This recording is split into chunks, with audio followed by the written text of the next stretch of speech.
talking this problem yesterday. Click and close, take a look. You just got to really focus on this stuff for a little bit and then you'll get it. So this was a trig one, right? We're trying to analyze this function. We're going to build a table for the function on this domain, 0 to 2 pi. So we already went through the hassle of differentiating this, and we talked about how to solve the resulting equation. We take the derivative, set it equal to 0. And remember what we said. Well, first of all, there was nowhere where it was undefined because the derivative function is built from sines and cosines, none of which are in the denominator, and sines and cosines are defined everywhere, right? So there's no reason that this thing would ever have a problem where the domain would ever be, we'd have to exclude values from the domain. To solve this, we want to factor it, right? We're going to factor it and apply the zero product property. We could factor out a cosine x. And so the factors worked out really well. I had one yellow factor that involved only cosines and one green factor that involved only sines. And so then all I have to do is find the values of cosine and sine that would make those factors 0. So that's the zero product property. And then go to the unit circle to figure out where that happens, right? So the yellow factor equals 0 when cosine is 0, which you told me correctly would be at those two places on the unit circle. So we identified those as critical numbers, pi halves and 3/2 pi. 2 sine x plus 1 equals 0 when sine x equals negative 1/2, right? So again, we go to the unit circle, and you guys figured out that those were those two places, which were the angles 7/6 pi and 11/6 pi. And so we add those numbers as critical numbers. So we ended up then with a total of 4 critical numbers.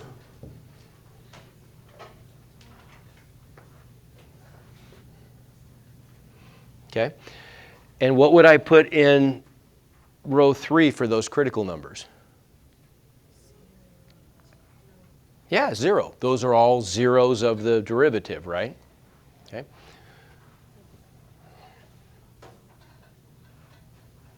So what does that tell me? Horizontal tangents. Yeah, we know they're horizontal tangents. We don't know if they're extrema yet, but we know the function has horizontal tangents at those places. So now we got to figure out what they are. So what do I do next? Got to pick my test values, right? Okay. So my test values would be what? I want to pick a value like between 0 and pi halves. So I just want to pick a convenient one. So something like maybe, there's a bunch of choices, but pi thirds would work, for example. Okay? Or pi fourths would be fine, whatever. So what is, if I look at the derivative, and the derivative is written, look, we got it factored here. That was good. Okay, so let's write the derivative in factored form right here.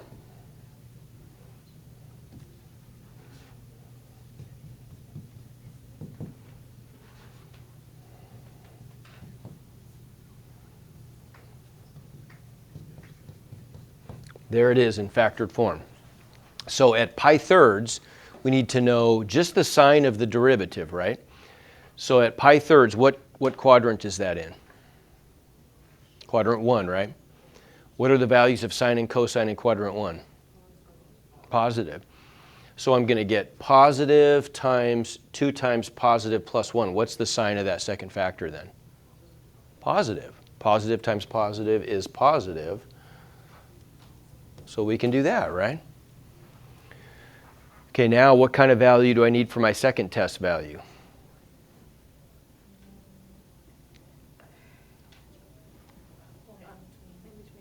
Something between what two values? Okay, pi halves and 7/6 pi. What would be probably the clear choice here?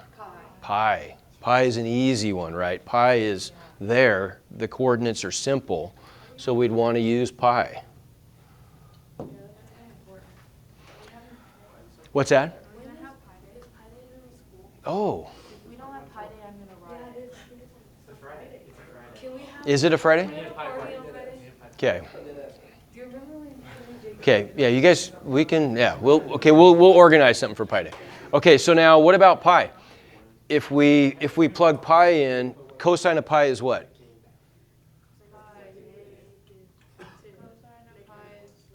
Negative. Good. Okay, what's the sine of pi? 0. So then what's the sign of that factor going to be? Positive.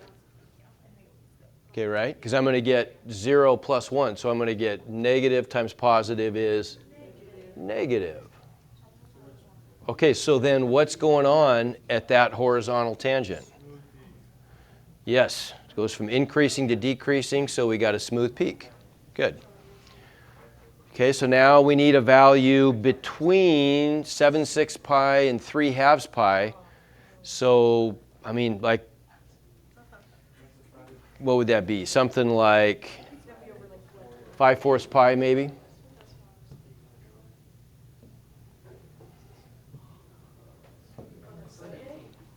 Okay.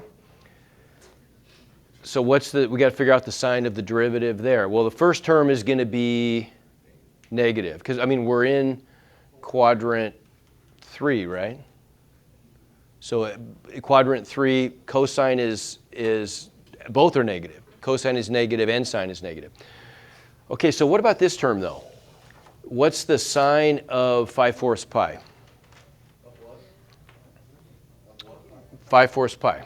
So that's going to be that point right there, right? Right, but I have to do a little more work than that because I need to know a value. Yeah, it'd be negative, wouldn't it? So negative square root of 2 over 2 times 2 would just be negative square root of 2, right? So negative square root of 2 plus 1, is that positive or negative? It's negative, yeah. So then I'm going to end up getting a negative times a negative, which is positive, okay?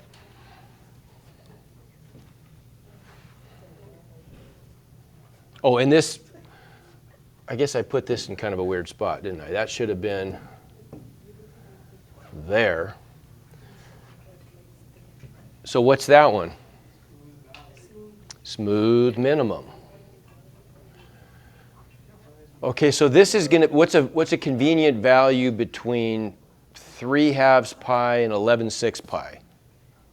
In there somewhere. 10 pi divided by 6. So it would be 5 10. 5 pi divided by 6. Okay, I could do 5/3 pi. I could go there, couldn't I? Right? Or that's a possibility. Hey, I got too many conversations going on. This is too distracting. For me, therefore, for you guys for sure. So, or we could do 7/4 pi. Yours would have worked. 7/4 pi would be right there, right? 5/3 pi would have been right there. Either one would be fine, okay?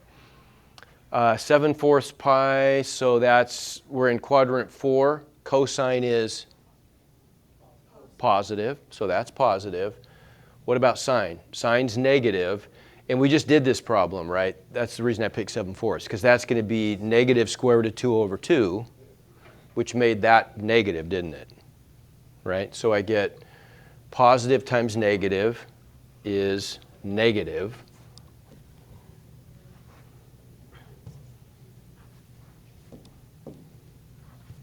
So what's that? Okay, right? Smooth max. And then finally, this is a really inconvenient one. I need some value between 11/6 pi and 2 pi. I mean, we don't have any convenient values there. We're just going to have to kind of reason through this one. So if you wanted to pick a fraction, it'd have to be something like, let's see, that would be 22/12 pi. That's 24/12 pi. So how about 23/12 pi? That's sort of a lot of work, though, to even figure out what that is. What you could, like what I probably would have done, honestly, is I just would have plugged in there. I would have said 2 pi minus, just some value a little less than 2 pi. What's that going to give us? So we know that the cosine is going to be positive because we're in quadrant 4. The sine is going to be negative, but if I'm approaching a value of 2 pi, what can you tell me about the sign of 2 pi minus? That'd honestly be better to use than 23 pi over 12. It's going to be tiny with what sign? Negative. Okay, but tiny negative times 2 is still pretty small, right? Plus 1 is what sign? Positive, yeah.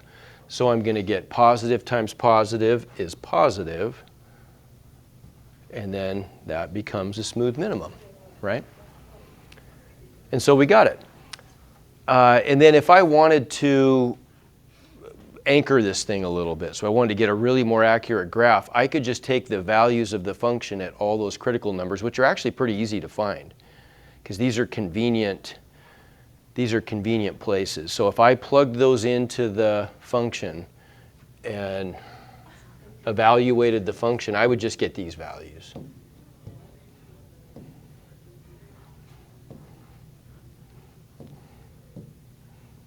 I just get those values. So now I've got a bunch of ordered pairs.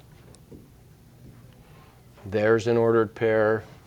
There's an ordered pair, so I can anchor these to actual points on my sketch. There's an ordered pair. There's an ordered pair. And how about these? What's going on with those? Is that fair to do?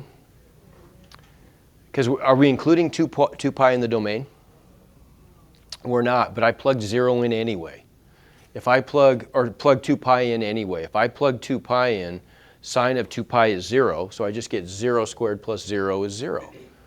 That still might be useful. Even though that point's not included, why might that ordered pair be useful? What do you think?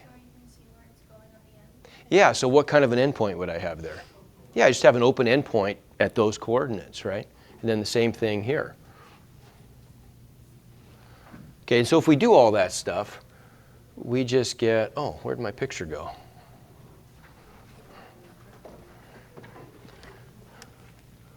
Hang on one second.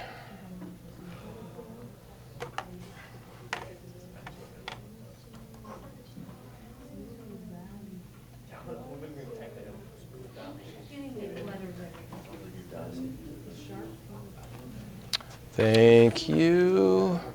Mason Morioka, you've got mail. There you go.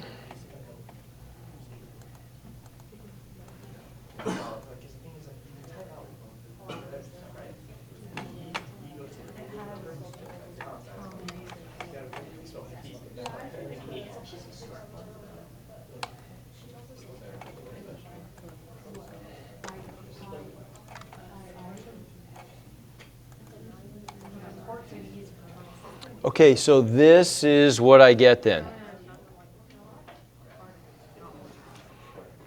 That make sense? That matches what we have, it doesn't it? Right?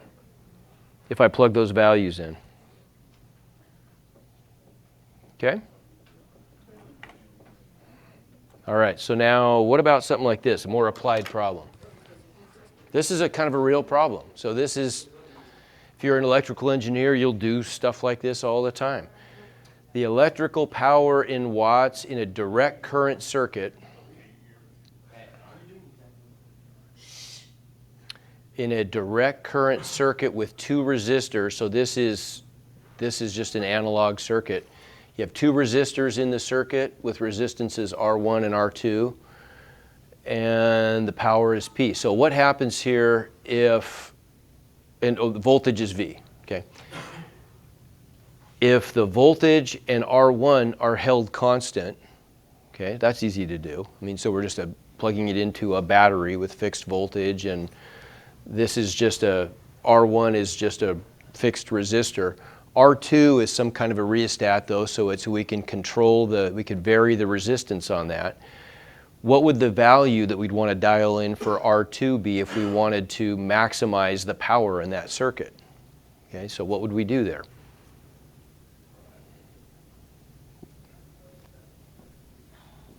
It looks complicated because there's a bunch of symbols up there, but keep in mind, some of those are constants, and so we just treat them like constants. You know, they are constants.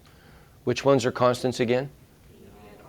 Okay, yeah, so V and R1 are constants. The only variables, the input variable is what? R2. Yeah, so maybe we'll make that like red so we can see it better. So we get R2 and R2. And the output variable is P. That's our function. So really what we have here is P of R2. It's a function of R2. Everything else is a constant, right? Okay. Say it again. Yeah. So we're going to essentially do what we've been doing here, right? We want to analyze this function and find where it's going to have a maximum on its logical domain. Well, what would the domain be? If we wanted to make a table out of this, think ahead a little bit. Instead of x for the first row, it's going to be R2. That's our variable.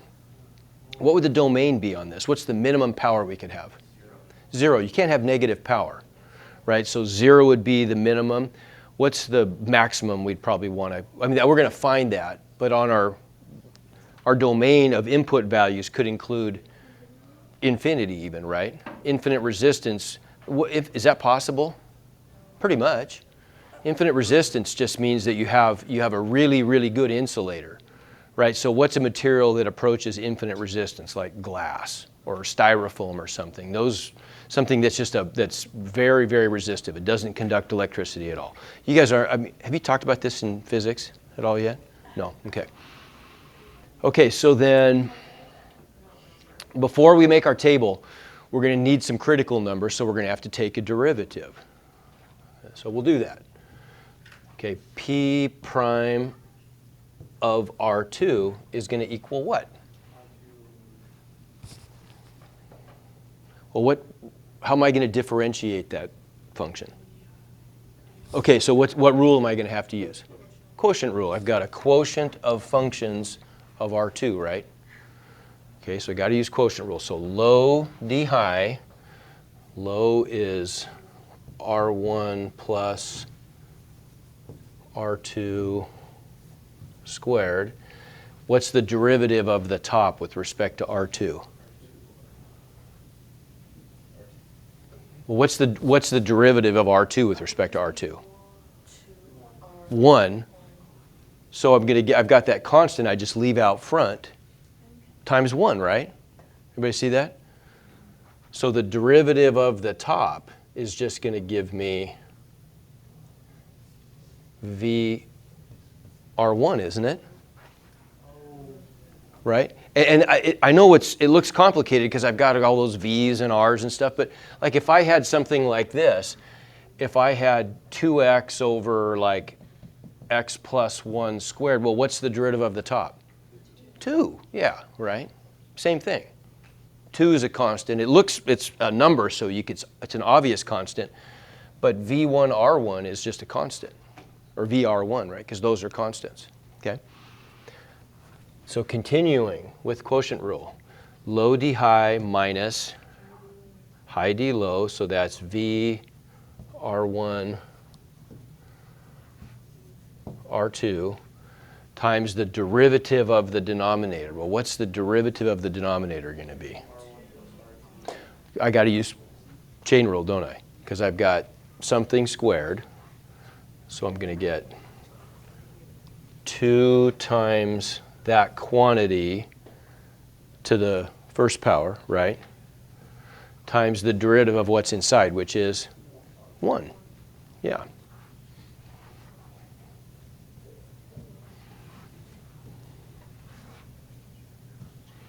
All divided by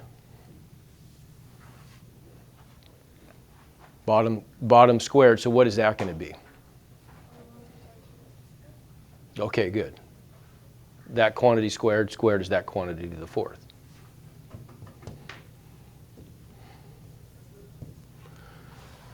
Okay, so then what can we do here? On the top, we can already see that we could factor a bunch of stuff out, couldn't we? What could I factor out of each term? VR1, and then what else? Yeah, okay, good. I've got that common base, right? I could factor that out as well. So that's going to give me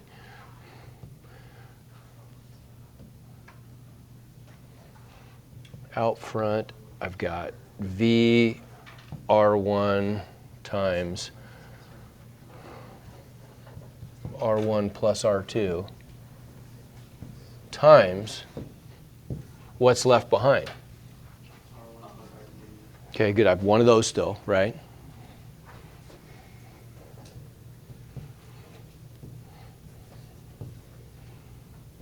minus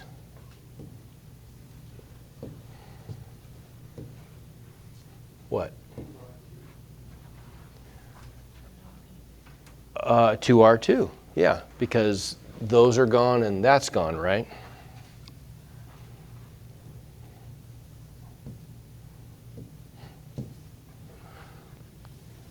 All divided by R1 plus R2 to the fourth. So what else could I do here? I can simplify everything in here. What else? Anything cancel? Okay, yeah. Cancel that, leaving 3 of those, right? And then my final simplified derivative would just be V R1, which is a constant, times R1 minus R2.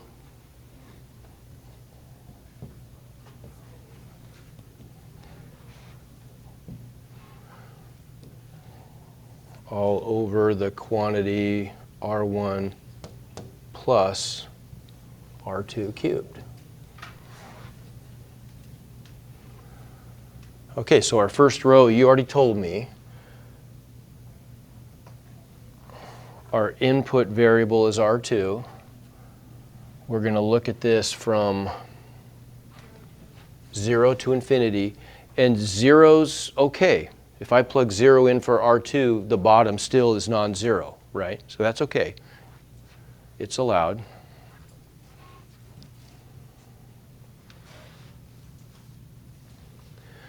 So we need some critical numbers. There's my derivative. For what value of R2 would the derivative be undefined? Would it be undefined? What'd you say, Mason? No. Where would the fraction, the derivative is undefined where what about the fraction? Denominator 0. So for what value of R2 is the denominator 0? Negative R1, but that's not possible. That's right, you can't have a negative resistor. If any of you guys ever develop a negative resistor, just make me the first call. I will go into business with you instantly. Okay, we'll partner. If you do that, seriously, let me know. So that's negative, that's outside of the domain. Didn't work. Okay, that was one it's not in our domain, so it's not a legitimate critical number. How about the zeros of the derivative? Where would the derivative equal 0?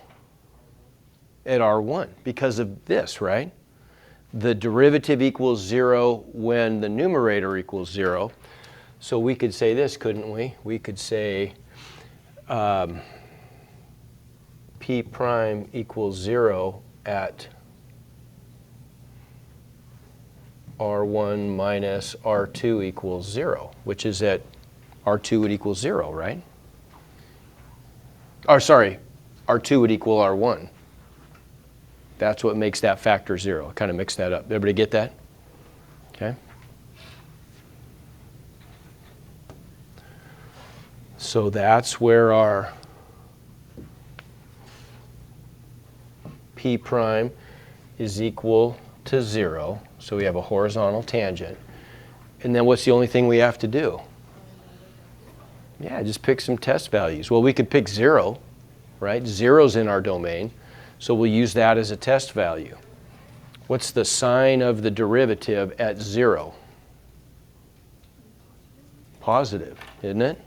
Right? If I plug 0 in for R2, I get a positive number on the top and a positive number on the bottom. Okay, so positive. What's another test value I could pick? Like, I don't know what R1 is, but what's a value bigger than R1? Sure. Or what's another one that might be easier to... Well, I mean, we could take a limit. I'm just going to say something like 2R1 is bigger than 1R1, right? So if I evaluate this thing at 2R1, what am I going to get? On the top, if R2 equals 2R1, is that positive or negative? Negative. On the bottom, it would be positive. I'm going to get R1 plus 2R1 quantity cubed. Well, that's positive. Okay, so negative over positive is negative. So what do we get? Yeah. We got that. Okay, now if this function is continuous everywhere on its domain, which it is, right? There's no place where it would be discontinuous. So if it's continuous on its entire domain, and there is only one critical number, which is a relative maximum, what does that tell you? Could there be any place else on the function that has a value higher than that relative maximum? There couldn't be. And what's your reasoning? Because there'd have to be a minimum for the thing to turn up again, right? And there aren't any, because we only found one critical number. And all extrema must occur at critical numbers. So that's it, right? We don't even need to, we know that if that's it, if there's only one extremum on a continuous function and it's a maximum, that's the global maximum or the absolute maximum. So that's it. So what do we do then? If we want to maximize power output, we set R2 to the same value of R1, whatever that is, and that's going to maximize power output. Okay? Make sense? Okay. All right, so the last little bits here are not, they're just studying graphs, using graphs to answer conceptual questions. So the following figure gives the graph of the derivative. The most common mistake people make on these is they assume that's the graph of the function. It's not. It's the graph of the derivative of some continuous function f that passes through the origin, it tells us. Okay? Sketch a graph of f on the same set of axes. Okay? How am I going to do that? What's that? There's a 0 at negative 2 of the function. That is the derivative. See what I'm saying? Like people, you guys are, it's just human instinct. You're going to look at this thing and you're used to looking at graphs of functions. This is not f of x. This is f prime of x. We're trying to sketch a graph of f of x. Are we going to like do the table backwards? Well, we're just going to think backwards a little bit, right? So can anybody tell me where the peaks and valleys of our graph are going to be? Yeah, okay, where's there an absolute, can you guys tell me where there's an absolute, where there's a relative maximum? Negative 2, there is not a relative maximum. Okay, so which one is a relative maximum? Wait, -3 and -1, is that right? Okay, so But those are extrema. you're right. One of them is a maximum. Okay, you're right. Okay, why are those extrema? You're right. Because they're at 0. Okay, because the value of the derivative is 0 there. This is the derivative function, right? Everybody see that? So you know that the value of the derivative at -3 and -1 is 0, because the coordinates of that point have an output of 0, right? The y-coordinate is 0. Y is f prime of x. Okay, now which one of those would be a relative maximum? Think first derivative test. Relative maximum, you're transitioning from what kind of derivative to what kind of derivative? It's negative, so it's -1. So -1.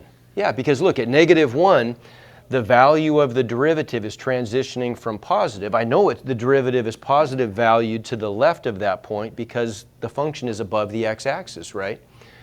To negative valued because now the derivative function drops below the x-axis. So what's a useful thing to do here? Useful thing to do would be to divide this up into sections based on the sign of the derivative, right? The first derivative is negative there, positive there, and negative there, right?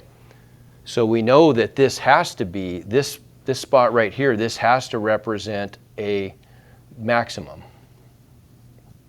And this has to represent a minimum, right? And we know that it has to go through the origin, so then our function would just have to do something like this. there's going to be, whoops, I got it backwards, didn't I? So if this is a maximum, it's going to have to be above the x-axis so it can drop down through the origin, right? So it'd have to do something like, man, I'm really messing this up.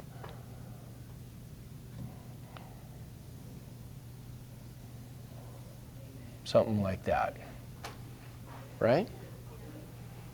Does that make sense? If it has to go through the origin. I didn't do that very well, but.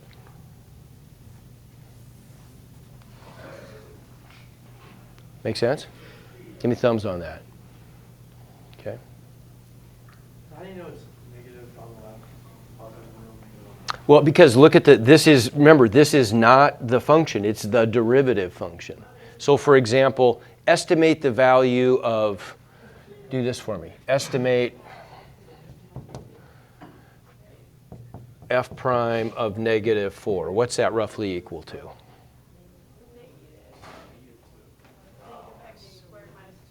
Well, it looks, I mean, I just want the value. What's the, estimate the value of the derivative at negative 4. What number? Yeah, how'd you get that? About right there, right? That looks like about negative 1.5. You got it. So that's a negative number. It's negative valued. See what I'm saying? If I asked you to estimate the value somewhere between, like at 2, you would have estimated about positive 0.5, wouldn't you? Something like that. Because it's, you can see that the value of the derivative is positive and it's about 0.5. Well, also, you, like, because it's the derivative, right? So then the actual function has to be a degree higher, right? And so Yes. it would be, and it's negative, so then it's an S-curve. Right. So you know, and you could, there's another argument for it. This looks like a quadratic polynomial, doesn't it? The derivative. So therefore, to get a quadratic polynomial, we must have differentiated a cubic polynomial. And so we can see that's what we just graphed, is a cubic polynomial. Okay? But you don't even have to think about, that's a great way to think about it, but you don't even need to do that based on the, right, based on the graph of the derivative function. Okay, let's do this again. It just takes practice thinking about this graphically. Okay, how about one like that? Okay, this time, oh, I'm going to make one other point. On this last one, they told me that the graph went through the origin, but what if they had told me that the graph went through the point, let's say it went through the point 0, -3. What would my graph have looked like then? What would I have done? I would have just moved it down. It still has to have the same characteristics. The relative minimum and the relative maximum still have to occur at the same x values, right? I'm just going to slide the thing down. So it would have, it had to go through this point. It just would have looked like that. See what I'm saying? Okay. That's going to end up being an important concept we'll come back to. So the following figure gives the graph of the derivative of a continuous function. So again, this is y equals f prime, not f. Sketch a graph of f. Okay, how am I going to do this? What about what's happening at -2? Derivative is 0. Okay, so there's a place where the derivative is 0, and at where else? At 1, the derivative is 0. Okay, so I have to have what kinds of tangents there? Horizontal tangents, sure. Okay. So what's going on? Is there anything important happening at 0? Not really. I mean, there is something that we're not prepared to talk about. There's going to be an inflection point there, but we don't know why yet, so don't worry about that. That's a later topic. But for now, there's nothing really significant going on there. It's just, that's just a negative value of the derivative, right? So all we know there is that the function's decreasing. It's got a downward slope, right? That's it. What's going on here?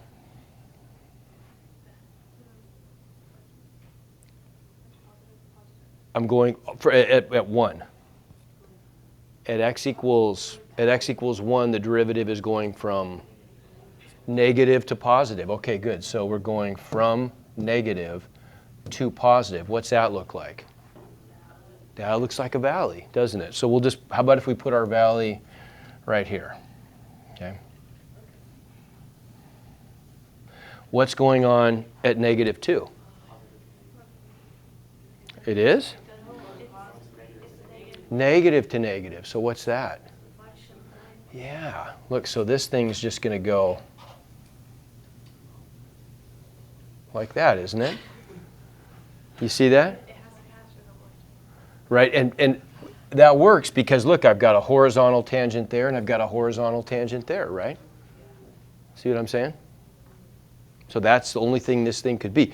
Do we know where exactly that should be? No, that's not our job. It's just a sketch.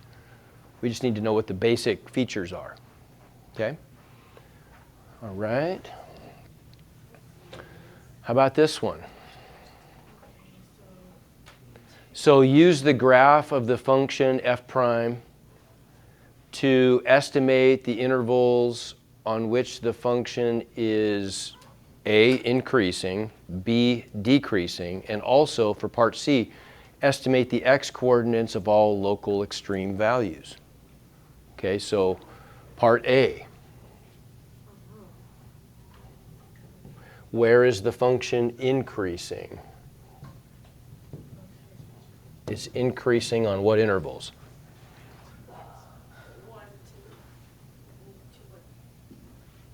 This is a graph of the derivative.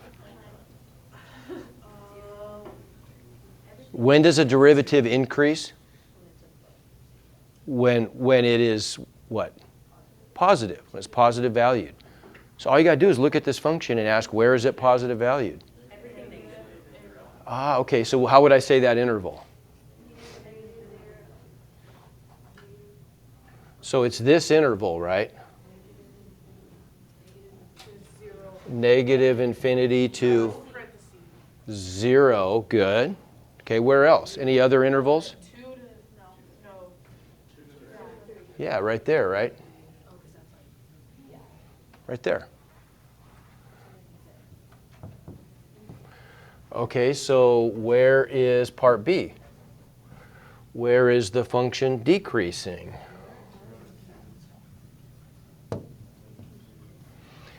Yeah, from there to there, right?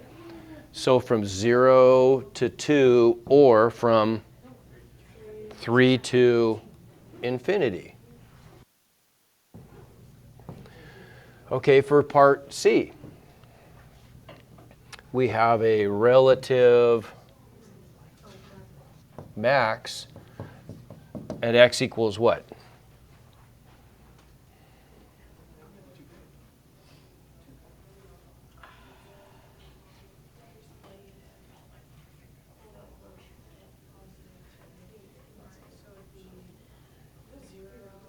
Right? 0 or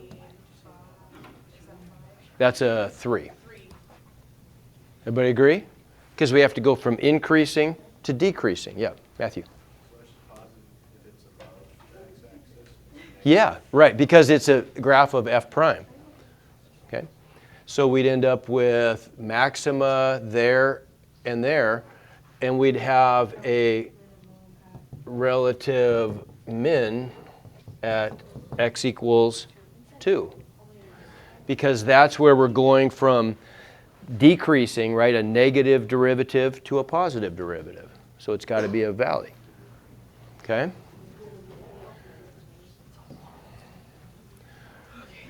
Okay, so again, that's a derivative function.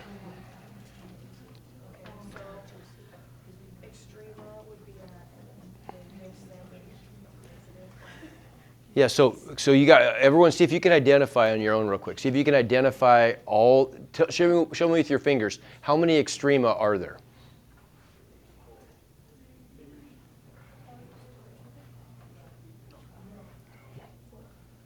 4, yeah, good, okay. So let's see, you tell me, I want you to identify the places where we have relative max at x equals what values?